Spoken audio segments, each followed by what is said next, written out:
belajar adalah suatu keadaan yang menyebabkan siswa tidak bisa belajar dengan sebagaimana mestinya.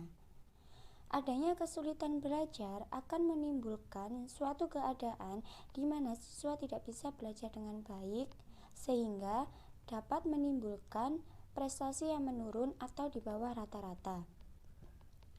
Siswa yang mengalami masalah belajar biasanya ditandai dengan gejala, yaitu prestasi yang menurun, 2. Hasil yang dicapai tidak sebanding dengan apa yang dilakukan, yang ketiga, lambat dalam melakukan tugas belajar. Kesulitan belajar bahkan dapat menyebabkan suatu keadaan yang sulit dan mungkin menimbulkan suatu keputusan sehingga memaksakan seseorang untuk berhenti di tengah jalan. Adanya kesulitan belajar pada seorang siswa dapat dideteksi dengan kesalahan-kesalahan siswa dalam mengerjakan tugas maupun suatu soal. Di sini saya mengangkat suatu permasalahan, yaitu perbedaan kesulitan belajar pada masa SMP dan SMA.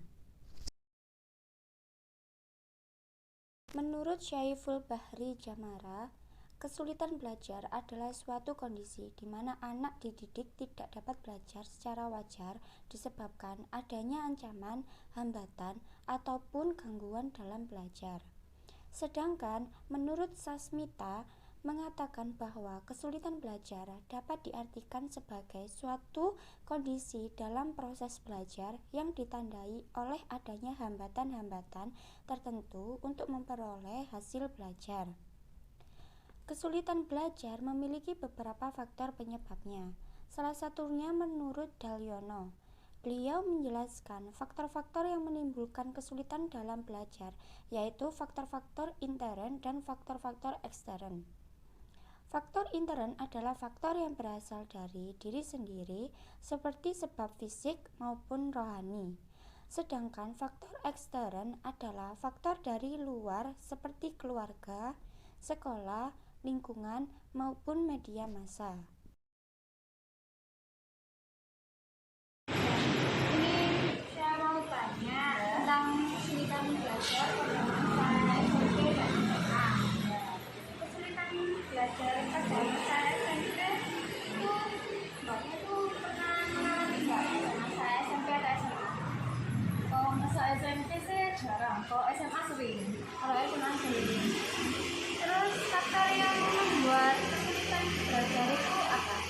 Kalau faktornya sih ada dua faktor sih sebenarnya. Faktor dari diri sendiri. Kalau diri sendiri itu biasanya males, kadang capek gitu.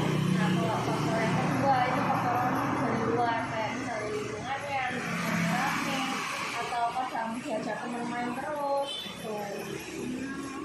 Terus menurut mbaknya itu yang paling sulit dalam belajar itu pada masa SMP atau SMA? Terus alasannya itu kenapa?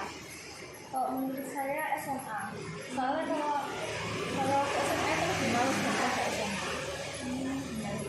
Kalau dari lingkungan temennya itu lebih kalau dalam hal belajar itu lebih ke SMP atau SMA?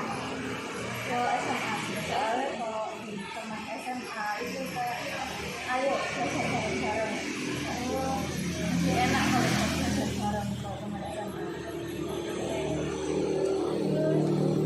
Menurut mbaknya itu solusinya itu apa biar kita bisa belajar? Kan ada yang kesulitan dari diri sendiri sama dari luar. Solusinya itu apa biar kita belajar?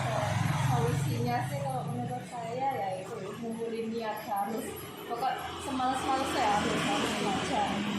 Kalau bisa, kalau misalnya kalau sendiri males, ya itu belajar bareng-bareng yang sama-sama biar bisa motivasi belajar gitu ya.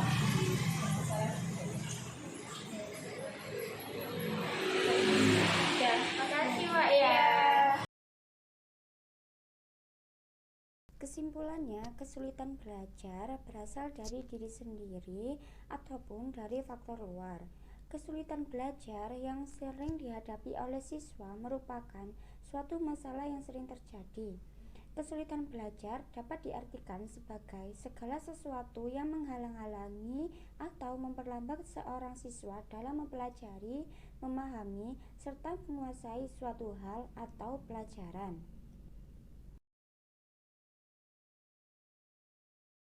Tindak lanjut yang harus dilakukan adalah terus memotivasi diri sendiri untuk bisa belajar dengan baik, melawan rasa malas agar tercapainya belajar dengan baik, memilah teman yang bisa mengajak kita ke arah yang lebih baik dalam belajar, dan bisa membagi waktu antara belajar dengan bermain. Sekian dari saya, maaf bila ada salah kata. Wassalamualaikum warahmatullahi wabarakatuh.